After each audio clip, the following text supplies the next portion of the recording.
Hello friends, good morning. So friends, आइए हम लोग बात करते हैं कि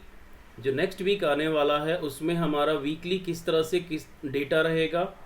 और कैसे हम पूरा का पूरा वीक अपना ट्रेड करेंगे, और वीकली एनालिसिस पे अगर हम फोकस करेंगे तो किस तरह से हम ट्रेड कर सकते हैं। तो दोस्तों, ये जैसे वन डे का चार्ट मैंने यहाँ ओपन किया हुआ है, और यहाँ पे अगर आप वीकली चार्ट पे जब जाएंगे तो वीकली चार्ट पे आपको यहाँ पे क्लियरली विजिबल है कि मार्केट जो है अभी भी बेयरिश मोड में यहाँ दिखा रहा है। आप ये देखिए कि जो वीकली कैंडल बना हुआ है ये ग्रीन जरूर है, लेकिन ये काफ़ी ज़्यादा ही, अगर नॉर्मल बात करें तो ये नॉर्मली हमारा अभी भी यहाँ इतना लंबा एक वीक का रेड कैंडल बना, फिर उसके बाद 2 वीक भी रेड कैंडल बने छोटे छोटे, और उसके बाद अभी ये जो फोर्थ है ये पर्टिकुलरली यहाँ पे हमारे को ग्रीन कैंडल तो दिख रहा है, लेकिन अभी भी ये बेयरिश मोड में ही है, वीकली मोड में। सो ये तो हो गया वीकली कैंडल का। अगर हम इसको अगर डेली बेसिस पे एनालाइज करें तो डेली बेसिस पे एनालाइज करने पे दोस्तों क्या आएगा, किस तरह से आएगा, उस पर हम बात करते हैं अब कि डेली बेसिस पे कैसे हम ट्रेड कर सकते हैं पूरे के पूरे हफ्ते में, और पर्टिकुलरली मंडे के दिन हम किस तरह से ट्रेड कर सकते हैं अगर हम करना चाहें तो इंडेक्स के अंदर। तो ये वन डे का चार्ट है, और यहाँ पे आप लोग देखिए कि जो चार्ट बना हुआ है पूरा का पूरा, ये पर्टिकुलरली नॉर्मली यहाँ पे चार्ट जो बना हुआ है ये आप देख रहे हैं कि कल यानी फ्राइडे के दिन का जो कैंडल है ये पूरा का पूरा काफ़ी बियरिश यहाँ पे दिखा रहा है। जैसे ही यूएस फेड का डेटा आया उसमें इन्फ्लेशन रेट हाई नज़र आया, तो इसमें आप लोग देख सकते हैं कि मार्केट काफ़ी बियरिश हो गया, Indian index market, share market भी। सो इस तरह से यहाँ पे बियरिश मोड तो दिखा रहा है। उसके अलावा अगर और एक आप सिग्नल लें तो ये फिबोनाची रिट्रेसमेंट मैंने लगाया हुआ है। यहाँ पे आप देखिए कि ये 0.23% के नीचे ही अभी मार्केट वन डे के अंदर में है, 0.23% के मार्केट नीचे है, जबकि यहाँ से ये मार्केट नीचे गिरते हुए यहाँ से रिट्रेस ऊपर की तरफ मूवमेंट तो दिया, लेकिन अगेन ये नीचे की तरफ में ऊपर उठने के बाद फिर ये नीचे गिर गया है। अब यहाँ से गिरने के बाद से दोस्तों जो डाउनफॉल है, क्या ये कंटिन्यू हो सकता है, क्या ये ऊपर की तरफ जा सकता है, तो ये सब चीज़ें हमें देखना होगा और इस पे हमें डिस्कस करना होगा। तो जो ऑप्शन डेटा है उसके अकॉर्डिंग क्या होगा और किस तरह से हम ट्रेड करेंगे डेली बेसिस पे, और मंडे के दिन स्पेशली कैसे ट्रेड करेंगे, आइए अब उस पर बात करते हैं। तो दोस्तों यहाँ पे अगर हम इसको छोटे टाइम फ्रेम पे अगर हम लेते हैं, और छोटे टाइम फ्रेम पे अगर हम मान लीजिए कि 15 मिनट के चार्ट पे आते हैं, तो 15 मिनट के चार्ट पे आप लोग देख सकते हो कि ये लगातार जो है एक दिन, फिर दूसरे दिन, फिर तीसरे दिन, फिर चौथे दिन ये ऊपर की तरफ मूवमेंट दिया, लेकिन चौथा दिन जो था वो पूरा का पूरा रेंज बाउंड रहा कंप्लीट, और उसके बाद से डाउनफॉल हुआ है। और डाउनफॉल में भी आप लोग एक चीज़ पे ध्यान देना कि जो डाउनफॉल हुआ है यहाँ पे मार्केट पहले नीचे तो गैप डाउन ओपन हुआ था, लेकिन फिर यहाँ से ऊपर की तरफ मूवमेंट देने के बाद से फिर अच्छा खासा तगड़ा डाउनफॉल हुआ है लगभग 2 बजे के बाद। तो ये पूरा सिग्नल जो दे रहा है दोस्तों, ये 1 2 3 और 4 कैंडल, ये 15-15 मिनट का आप रेड बना हुआ देख रहे हैं, तो ये पूरा का पूरा सिग्नल दे रहा है कि मार्केट अभी भी बुलिश मोड में नहीं है, ये बेयरिश ही हो सकता है। तो इस केस में हम ट्रेड कैसे करेंगे बैंक निफ्टी के अंदर में, और किस तरह से हम अपना पोजीशन बनाएंगे, अब उस पर बात करते हैं। तो इसके लिए अगर हम फिबोनाची का हेल्प लें तो यहाँ पे आप लोगों को ये नज़र आ रहा है फ्रेंड्स कि मार्केट जो है एग्जैक्टली यहाँ पे देखिए लगभग 0.61% से रिट्रेस नीचे की तरफ में डाउनफॉल हुआ था 2 बजे के बाद 0.61% से। तो 0.61% से डाउनफॉल होने का मतलब एक चीज़ तो क्लियर है कि ये सारे के सारे बायर्स ख़त्म हो चुके हैं जितने भी यहाँ पे आए थे 2 बजे से पहले। तो बचे कौन से, अब जो बचे वो सिर्फ और सिर्फ ये सेलर्स बचे। अब यहाँ पे 2 बातें हो सकती है दोस्तों कि मार्केट अगर मान लीजिए कि कहीं पे फ्लैट ओपन हो यहाँ के आसपास में, या गैप अप ओपन हो थोड़ा सा यहाँ पे कहीं पे, तो इन दोनों केस में मैक्सिमम प्रोबेबिलिटी है जो दो फ्रेंड्स, उसकी प्रोबेबिलिटी ये है कि मार्केट यहाँ पे कहीं पर भी क्रॉल कर सकता है, दिन भर ये रेंज बाउंड रह सकता है, क्योंकि फॉल यहाँ पे काफ़ी अच्छा खासा हुआ है। जब इतना ज़्यादा फॉल या अगर वो अप या डाउन जब भी इतना ज़्यादा मूवमेंट होता है तो फ्रेंड्स याद रखिए कि मैक्सिमम प्रोबेबिलिटी है कि अगले दिन मार्केट रेंज बाउंड ही रहने की चांस होती है, अगर कहीं फ्लैट या थोड़ा सा गैप अप ओपन हुआ तो। लेकिन अगर कहीं पे नीचे की तरफ में यहाँ पे डाउनफॉल हुआ, ओपन हुआ, नीचे की तरफ में गैप डाउन काफ़ी ओपन हो गया, तो फिर हमारा 42,200 को तोड़ते हुए जो नीचे जाएगा वो 44,000, और 44,000 को तोड़ते हुए अगर और नीचे जाएगा 43,900, ये लगभग 43,900 भी जा सकता है मंडे या ट्यूसडे के दिन अगर इसको ब्रेक करता है तो आप लोग याद रखिए कि चाहे वो मंडे, ट्यूसडे, वेडनेसडे, इन 3 दिनों के अंदर में 42,200 को अगर क्रॉस करता है बैंक निफ्टी,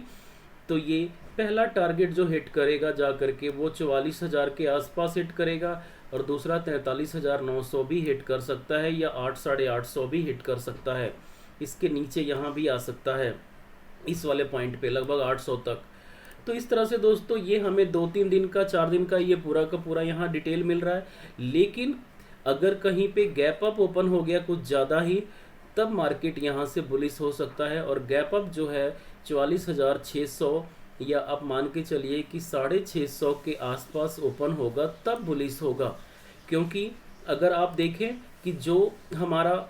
डाउ जोन्स का डेटा है, अगर आप डाउ जोन्स की डेटा को ओपन करें और डाउ जोन्स की डेटा को आप देखिए, यहाँ पे ये जो दिखा रहा है, यहाँ पे अगर आप देखें कि कल का जो डाउ जोन्स का डेटा है यूएस मार्केट का, ये पूरा का पूरा लगभग रेंज बाउंड ही रहा है। आप कह सकते हो कि रेंज बाउंड ही रहा है, बहुत ज़्यादा फॉल नहीं किया है, ये थोड़ा सा ही फॉल किया है। तो इस तरह से हमारे को एक सिग्नल यूएस मार्केट से जो मिल रही है वो ये है कि मार्केट अब भी बहुत ज़्यादा फॉल करने की मूड में नहीं है। अब रही बात ये कि अपना जो मार्केट है वो मंडे के दिन कहाँ पे ओपन होता है वो डिसाइड करेगा, और उसके बाद से अगर वो मान लीजिए कि नीचे की तरफ में कहीं पे यहाँ पे ओपन होता है 42,200 को ब्रेक करते हुए, तब तो नीचे की तरफ का ये अपना जर्नी स्टार्ट करेगा। लेकिन अगर मान लीजिए कि ये यहाँ से फ्लैट ओपन होता है या थोड़ा सा यहाँ आसपास में इस एरिया के बीच में कहीं भी ओपन होता है, तो ये रेंज बाउंड ही रहेगा दिन भर। उसके बाद से अगले दिन ये ऊपर निकल जाए या उसके बाद से नीचे निकल जाए वो अलग बात है, लेकिन यहाँ रेंज बाउंड रहने के बाद से इसकी मोस्ट प्रोबेबिलिटी है, अगर इंटरनेशनल डेटा सही रहा और इंडिया का भी इन्फ्लेशन रेट सही रहा, तो यहाँ से ये ऊपर निकल सकता है मार्केट। तो ये रहा दोस्तों आप लोगों का बैंक निफ्टी के अंदर में। लेकिन अगर हम निफ्टी की बात करें तो निफ्टी में भी इसी तरह से हमें ट्रेड करना है, और निफ्टी का भी कुछ ऐसा ही हाल है जैसे कि बैंक निफ्टी का है। उसके लिए आपको क्या करना होगा कि निफ्टी का अगर हम डेटा ओपन करें, और यहाँ पर आप देखिए कि जो निफ्टी का ये डेटा है 15 मिनट का, इसको भी एक बार वीकली देख लेते हैं। और वीकली में आप लोग देखिए कि यहाँ पे ये मार्केट निफ्टी का 2 दिन यहाँ बीच में रुकने के बाद से थोड़ा सा ये ऊपर की तरफ मूवमेंट तो दिया है, ऊपर की तरफ मूवमेंट दिया है, तो ये बहुत चांस है कि ये और आगे कंटिन्यू कर सके। ये थोड़ा सा कम से कम आप मान के चलिए कि ये जो रेड कैंडल है, रेड कैंडल ये यहाँ से लेकर के ये यहाँ तक जो बना हुआ है, हो सकता है कि इसका 50% कवर करने के लिए मिनिमम जो है ये निफ्टी का कैंडल ऊपर की तरफ मूवमेंट दे और थोड़ा सा, और ये 19,800-900 भी जा सकता है लगभग ये मान के चलिए। तो यहाँ पे अगर हम फिर से इसको डे के चार्ट पे लेके आते हैं, और डे के चार्ट पे आप देखिए कि यहाँ पे जो हमारे को डेटा मिला हुआ है उस पे अगर हम रिट्रेसमेंट फिबोनाची का लगाते हैं, तो आप देख सकते हो इजली कि अगर मैं यहीं तक लूँ तो मार्केट जो है 0.23% का सपोर्ट यहाँ ले लिया है। निफ्टी के अंदर में ये 0.23% का सपोर्ट ले रखा है, और लेने के बाद से दोस्तों ये 0.38% के नीचे क्लोजिंग दिया है डेली चार्ट पे। तो अगर 0.23% का सपोर्ट ले लिया है तो ये मैक्सिमम चांस है यहाँ से कि मार्केट ये जैसे नीचे आया, नीचे आने के बाद ऊपर गया, फिर नीचे आया, अब ये जिस तरह से क्लोजिंग दिया है यहाँ से ऊपर की अपनी जर्नी स्टार्ट कर सकता है, क्योंकि अभी जो ये चार्ट है हमें यही दिखा रहा है। अब इसको हम ट्रेड कैसे करेंगे, अगर हम छोटे टाइम फ्रेम पे आना चाहें और छोटे टाइम फ्रेम पे आने के बाद से अगर हम 15 मिनट पे देखें तो यहाँ पे दोस्तों आप लोगों को ये क्लियरली विजिबल है कि यहाँ भी 2 दिन रेंज बाउंड रहने के बाद से मार्केट जो है रेंज बाउंड रहने के बाद से कल फ्राइडे के दिन काफ़ी अच्छा गैप डाउन हुआ, लेकिन ये पूरा ऊपर की तरफ रिकवर कर लिया जितना ये गैप था।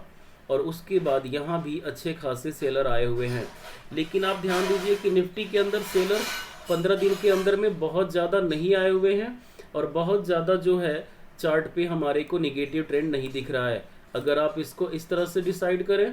कि नॉर्मली ये जो चार्ट है हमारा, इसको हम ऐसे डिसाइड करें कि ये पर्टिकुलरली आप देखिए कि 0.61% का सपोर्ट ले लिया है। 0.61% का सपोर्ट लेने के बाद से ये यहाँ पे रुका हुआ है 0.61 के ऊपर ही। 0.5 को तो तोड़ दिया था, लेकिन 0.61% का सपोर्ट ले रखा है। और 0.61% का सपोर्ट लेने के बाद से दोस्तों ये मैक्सिमम प्रोबेबिलिटी है कि यहाँ से ये ऊपर की अपनी जर्नी स्टार्ट कर सकता है। तो इस कंडीशन में हम करेंगे क्या और कैसे ट्रेड करेंगे उस पर बात करते हैं। तो सबसे पहले हम क्या करेंगे दोस्तों, वो यहाँ पे देख लेते हैं कि ये अगर मान लीजिए कि कहीं यहाँ पे इसके बीच में ओपन होता है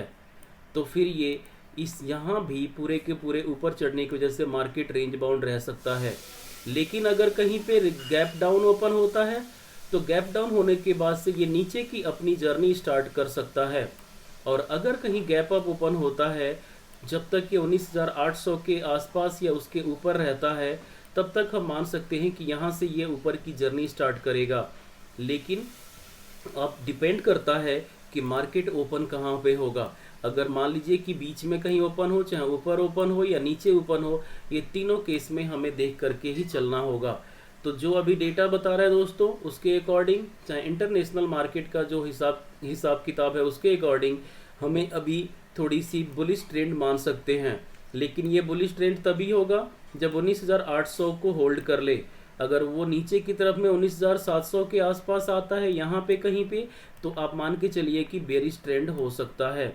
तो इस तरह से हमें ओपनिंग को देखते हुए, चाहे वो निफ्टी हो या बैंक निफ्टी हो, दोनों में हम अपने डेटा के ओपनिंग के हिसाब से मार्केट को ट्रेड करेंगे। और जो हमारा आने वाला हफ्ता है मंडे से कमिंग, इसमें आप लोगों को ये देखने को मिल सकता है कि मार्केट अभी थोड़ा बुलिश हो सकता है, क्योंकि डेटा और चार्ट हमें यही शो कर रहा है। तो दोस्तों that's all for today. Please like and subscribe this channel. Thank you.